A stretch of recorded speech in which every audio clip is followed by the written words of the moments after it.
Magandang buhay mga idol, tayo po ay mag-unbox ng parts ng motor na binili natin online. So ito po ay nanggaling pa sa Vietnam. So ito po ang windshield para sa Honda Click.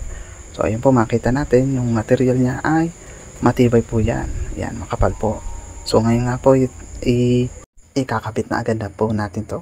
Excited na ako ikabit to. Ayan, tingnan mo naman, no? Ka-excited na. Kinabit na agad kahit di pa nakakapagpalit. Ayan, o, sige, kalikot. Ayan nga po.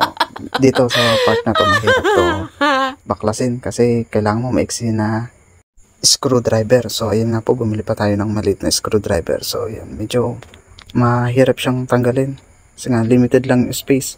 Pero okay lang naman kasi ayan nga, excited na tayong ikabit.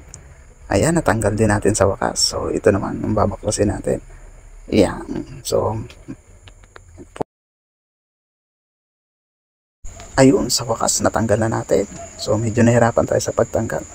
So dyan sa part na yun kasi pag hindi mo alam kung paano tanggalin or una ka pa nagtatanggal dyan, medyo mahirapan ka. Pero may mga technique naman. Nahirapan lang tayo dun sa screw. O, ito po yung ipapalit natin.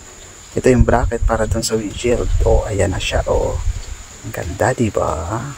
Bye bye.